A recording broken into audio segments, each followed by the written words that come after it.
नमस्कार, आदाब, सलाम। मैं नीलांश रंजन।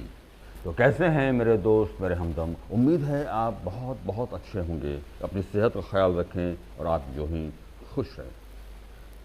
तो आज हमारे ख़ास कार्यक्रम सिर्फ सच में आपका इस्तकबाल है, खैर मकदम है, बहुत बहुत स्वागत है। आज हम एक बहुत ही महत्वपूर्ण मसले पे, बहुत ही महत्वपूर्ण मुद्दे पे आपसे बातचीत करने जा रहे हैं और पसंद आए तो आप इसे सब्सक्राइब करना और लाइक करना ना भूलेंगे। जेनजी। जी हाँ, ये एक शब्द इस तरह पिछले कुछ दिनों में राजनीतिक फजाओं में गूंज रहा है। और राजनीतिक फजाओं में ही नहीं गूंज रहा, बल्कि सड़क और संसद में गूंज रहा है, सड़क और विधानसभा में गूंज रहा है। और इस कदर गूंज रहा है कि सियासतदान को, राजनेताओं को भी हलकान किए चारों तरफ। जैसा कि मैंने कहा कि राजनीतिक फजाओं में यही एक शब्द गुजर रहा है पिछले कुछ दिनों से, जेनजी। और पिछले कुछ सालों में जेनजी के विद्रोह को देखने का जो मौका मिला नेपाल में, बांग्लादेश में, और वो जो विद्रोह था, वो जो रोष था, वो जो आंदोलन था, वो इतना तीव्र था कि दोनों देश किस तरह से हिल गया और किस तरह से वहाँ की हुकूमत हिल गई, ये हमने देखा। लेकिन उसी जेनजी की ताकत को अभी हिंदुस्तान में भी हम लोगों ने महसूस किया। और सिर्फ यहाँ के अवाम ने ही महसूस नहीं किया, बल्कि यहाँ के सियासतदान, यहाँ के राजनेताओं ने भी बखूबी महसूस किया। जंतर मंतर पर पिछले दिनों जून से जुलाई के बीच जो जेनजी का जो आंदोलन हुआ, इतना वो उग्र था वो आंदोलन। कॉकरोच जनता पार्टी के उसकी अगुवाई में जो आंदोलन हुआ जो है जेनजी का, वो उसने पूरी दुनिया की नज़र खींची। पूरी दुनिया की निगाहें जो है इसी आंदोलन पर टिकी हुई थी। और एक महीना तक ये चलने वाले इस आंदोलन ने पूरे देश की नहीं, पूरी दुनिया की निगाहों को भी खींचा। और हर देश की राजनेताओं की भी जो है इस पर टिप्पणियाँ आ रही थी, कमेंट आ रहे थे, लगातार बातें हो रही थी। और कई इसमें जुड़ते चले जा रहे थे उस आंदोलन में। जो है तो धीरे धीरे जो है वो कारवां बढ़ता चला गया। और हमने देखा कि जंतर मंतर पर किस तरह वो आंदोलन जो है एक बड़ा रूप लिया, किस तरह से वो उग्र से उग्रतर होता चला गया। सवाल ये है कि जेनजी की मांगे क्या थी। उनकी मांगे थी यही थी ना कि शिक्षा प्रणाली में आमूलचूल परिवर्तन होना, और लगातार नीट पेपर में जो लीक हो रहा है उसको दुरुस्त करना, और शिक्षा मंत्री धर्मेंद्र प्रधान का इस्तीफा। धर्मेंद्र प्रधान का इस्तीफा क्यों, ये भी सवाल उठ के आ रहा था कि धर्मेंद्र प्रधान शिक्षा मंत्री का इस्तीफा क्यों। इस्तीफा इसलिए कि अकाउंटेबिलिटी को शो करना था। आप कितने अकाउंटेबल हैं, सत्ता कितनी अकाउंटेबल है, सरकार कितनी अकाउंटेबल है, इसको दिखलाना था। और जेनजी इस पर अपनी मांग पे मतलब ये टिका हुआ था। लगातार वो धर्मेंद्र प्रधान के इस्तीफे की मांग हो रही थी। हालांकि सरकार शुरू में तो नहीं सुन रही थी, लेकिन आखिर में जेनजी के इस आंदोलन को देखते हुए, उनकी ताकत को देखते हुए सत्ता को झुकना पड़ा और सरकार को भी झुकना पड़ा। हालांकि उसके पहले पुलिस एक्सेसेस भी देखने को मिले। उसके पहले किस तरह से बेरहमी से इनकी पिटाई हुई, किस तरह से लाठियाँ चली, किस तरह से पैलेट गन चले, किस तरह से जो है वाटर कैनन चले, और क्या क्या नहीं हुआ वो भी हमें देखने को मिला। इतनी बेदर्दी, इतनी बेहयाई से पुलिस ने की पिटाई की थी तो वो भी पूरी दुनिया ने देखी इसको, जो है किस तरह से ये हुआ था जेनजी के आंदोलन को देख। तो ये भी एक, लेकिन खैर सबसे बड़ी बात यह है कि सरकार और सत्ता को आखिर झुकना पड़ गया इसमें जो है। और इसके बाद हमने देखा किस तरह से सरकार जो है शिक्षा प्रणाली में सुधार के लिए संसद में सरकार ने इसके लिए बिल लाया। हाँ, मतलब जो है हाई पावर टास्क फोर्स का गठन किया सरकार ने, जो है जो कि शुरू में हो जाना चाहिए था लेकिन नहीं हुआ। वो बाद में जो है जेनजी के दबाव में हुआ, जो कि शुरू में होना चाहिए था वो नहीं हुआ। इस जेनजी की ताकत को इस कदर महसूस किया प्रधानमंत्री माननीय मोदी जी ने कि आपने देखा कि वो इधर कुछ दिनों से लगातार मध्य रात्रि में इंस्टाग्राम पे वीडियो डाल रहे हैं, और लगातार वो जो है सो युवाओं से, युवतियों से वो संवाद कर रहे हैं, गुफ्तगू कर रहे हैं। सरकार को मेरा मानना है इस तरह से ही संवाद करना चाहिए, होते रहना चाहिए।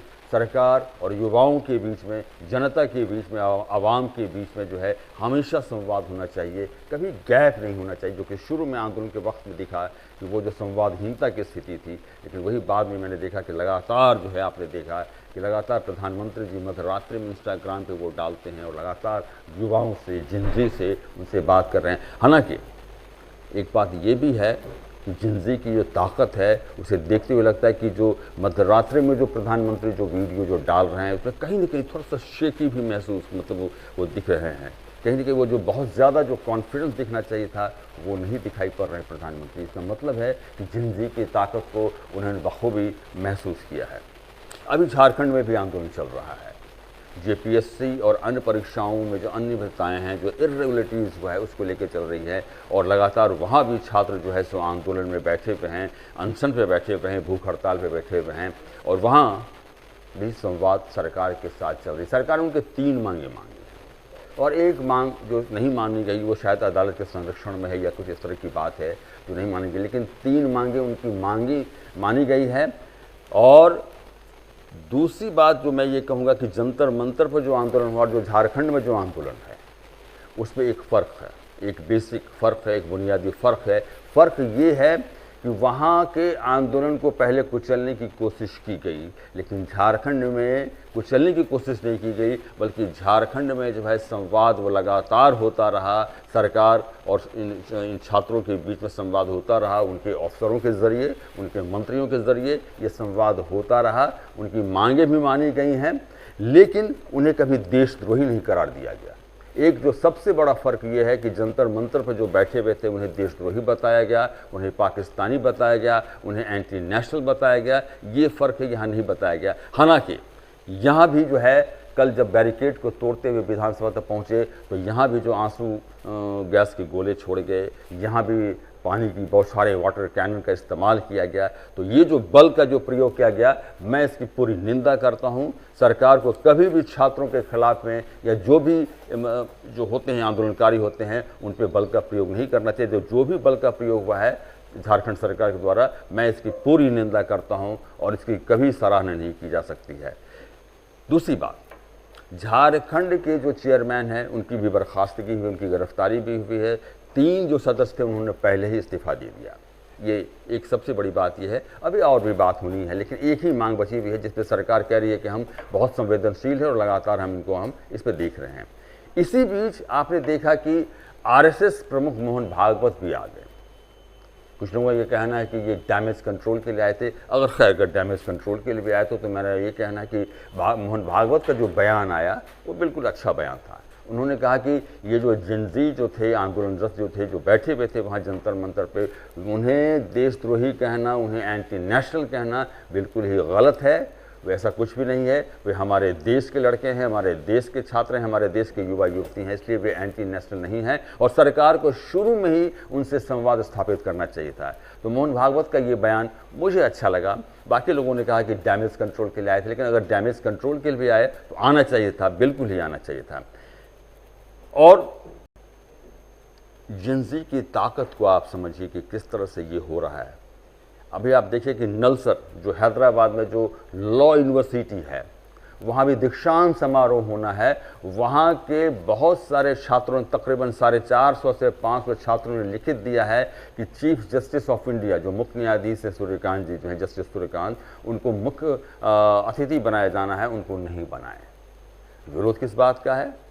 विरोध इस बात का है कि जब उन्होंने शुरू में पुलिस एक्सेसेस को लेकर पुलिस की जो पिटाइयाँ जो पुलिस के द्वारा जो की गई थी, इन छात्रों की जो की गई थी, जब वो मामला जब सुप्रीम कोर्ट में पहुंचा था तो जस्टिस सूर्यकांत ने कहा था कि वो फुटेज देखने का हमें वक्त नहीं है और आप अदालत का वक्त ना बर्बाद करें।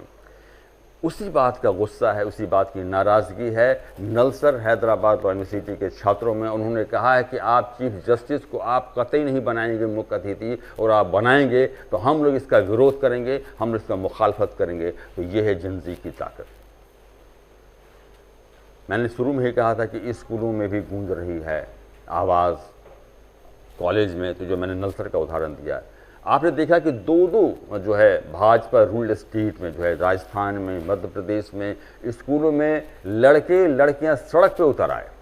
उन्होंने कहा कि यहाँ का शौचालय की व्यवस्था ठीक नहीं है, पानी पीने की व्यवस्था नहीं है, बेंच नहीं है, पढ़ने की व्यवस्था ठीक नहीं है। वे सड़क पे उतर आए और 3 घंटे के अंदर जो भी कमियाँ थी सबको ठीक किया। वहाँ के डीएम आए और वहाँ के एसडीओ आए, वहाँ के एसपी आए, उन लोगों ने सुनी उनकी बातों को और जो भी कमियाँ थी। कहने का मतलब ये है कि जिंदगी की ताकत को आप कम ना आके, जिंदगी में जो है ताकत वो पलटने की भी होती है, पूरे सरकार को पलटने की होती है। और आप पूरी तरह से आप देख चुके हैं कि कैसे हुआ है बांग्लादेश में, कैसे हुआ नेपाल में। तो जिंदगी की यही ताकत है कि स्कूल के बच्चे अब सड़क पे आ जा रहे हैं। नलसर में जैसा कि मैंने कहा कि वहाँ के छात्र जो है विरोध कर रहे हैं कि चीफ जस्टिस ऑफ इंडिया को मुख्य अतिथि नहीं बनाया जाए। तो जिंदगी की यही ताकत, और जिंदगी किसी को भी नहीं बख्शनी जा रही। और दूसरी बड़ी बात यह है कि जिंदगी को चाहिए विकास, जिंदगी को चाहिए डेवलपमेंट। उन्हें जात पात धर्म संप्रदाय से कोई लेना देना नहीं है। ये जो नई नस्ल हैं वे चाहते हैं कि आप काम करें, वे चाहते हैं आप विकास करें, आप डेवलपमेंट ओरिएंटेड हों। उन्हें जात पात आपके मजहबी एजेंडे से कोई लेना देना नहीं है, मंदिर मस्जिद से उन्हें कोई लेना देना नहीं है। जिंदगी की यही ताकत होती है कि वे सिर्फ और सिर्फ विकास की बात करते हैं, वे शिक्षा की बात करते हैं, वे स्वास्थ्य की बात करते हैं। तो जिंदगी की इस ताकत को देखते हुए मुझे याद आ रहा है अक्समस्तीपुरी एक बड़े शायर हैं, बिहार के ही हैं, युवा शायर हैं। उनकी एक नज़्म है कि हकों की ये हिफाजत जानती है, हकों की ये हिफाजत जानती है, नई नस्लें बगावत करना जानती हैं। तो आज जिंदगी पे यही था हमारा जो है सो यही हमारी पेशकश थी।